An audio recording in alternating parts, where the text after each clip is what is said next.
My name is Sofia. I am 30 years old, and I live in a small city near Boston. It is a quiet place with narrow streets, old buildings, and cafes on every corner.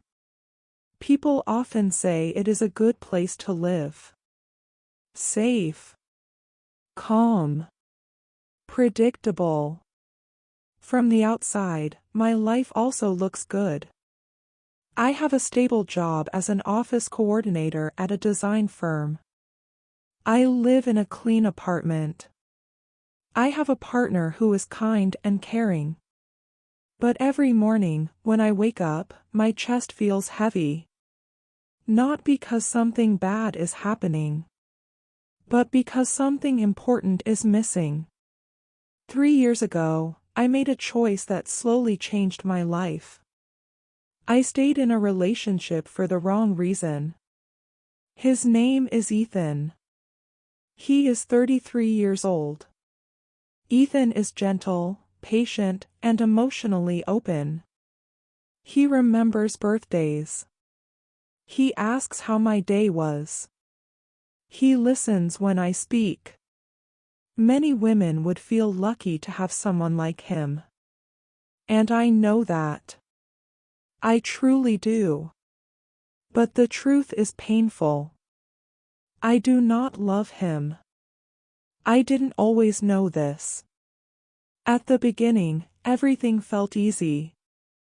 I met Ethan after a long and painful breakup. My ex-partner left suddenly, without explanation. One day we were planning a future. The next day, he was gone. I felt empty. Rejected. Ashamed. Ethan came into my life during that time. He was calm when I was broken. He was steady when I felt lost. He never pushed. He never rushed me. Being with him felt safe. And I confused safety with love. When he asked me to move in together, I said yes. Not because my heart was full, but because I was tired of hurting. I told myself love would grow with time. I believed that kindness was enough. I thought maybe passion was something only young people needed. But months passed. Then years. And love never came. Ethan did everything right.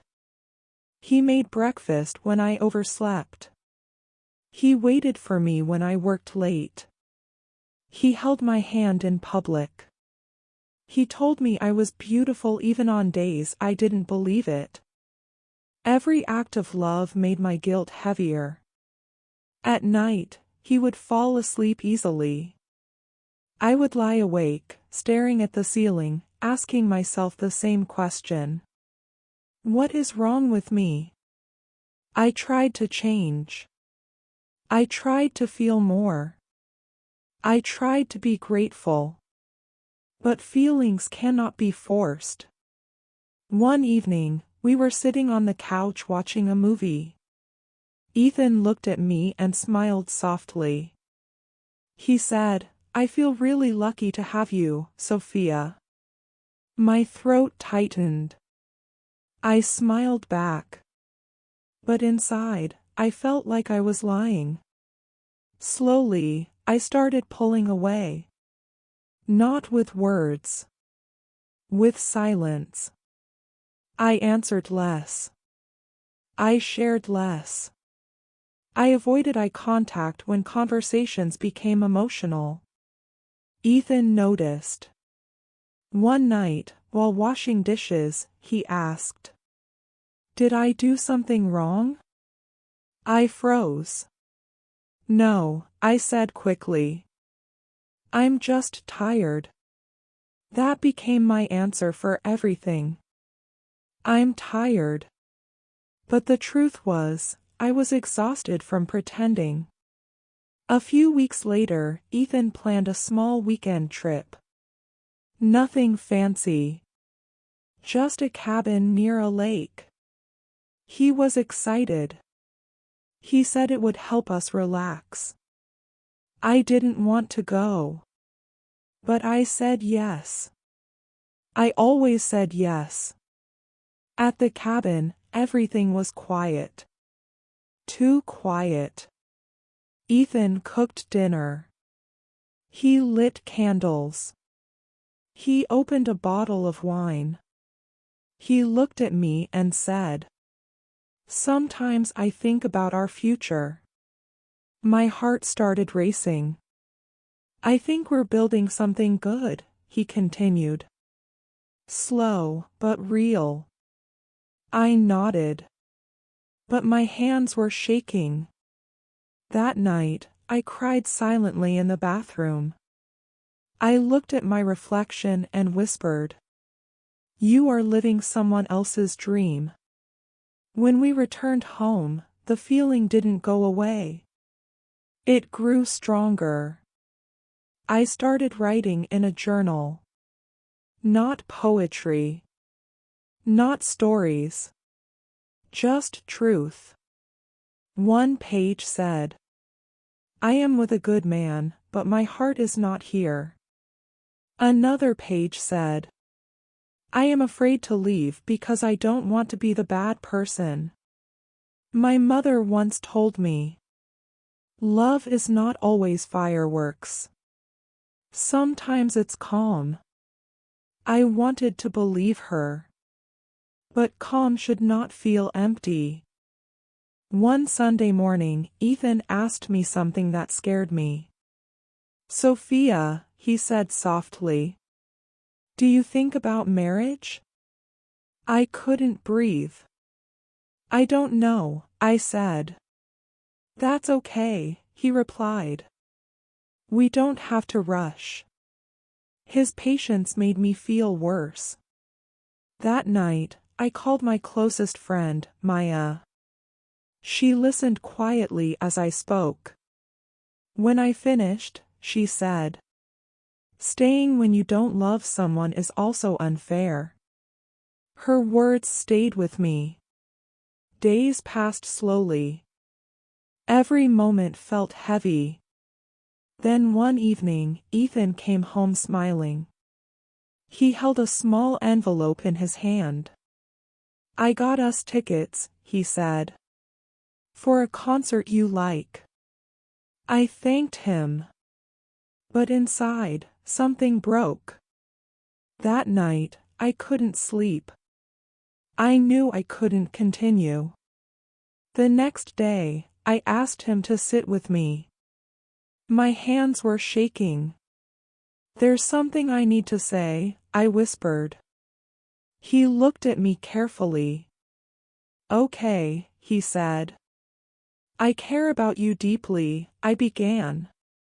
"But I don't love you the way you deserve." Silence filled the room. He didn't speak right away. He just looked down. Finally, he said, "I think I've felt this for a while." Tears rolled down my face. "I'm so sorry," I said. "I know," he replied softly. "You never stopped being kind. You just stopped being close." We talked for hours. No anger. No shouting. Only sadness. That night, we slept in separate rooms. The next weeks were quiet. Painful. Honest. I moved out a month later. I rented a small studio apartment. It was empty. But it felt like mine. At first, loneliness was loud. But slowly, it became peaceful. I started walking every evening. I started reading again. I started listening to myself. One day, Ethan sent me a message. He said he was doing okay. That he was learning to let go. I cried after reading it. Not because I wanted him back. but because he deserved real love. Months passed. I joined a yoga class. I met new people. I learned how to be alone without feeling broken. One evening, I sat by my window and realized something. Being honest hurt. But lying was destroying me. Today, my life is simple. Quiet. Real. I don't know what the future holds. But I know this.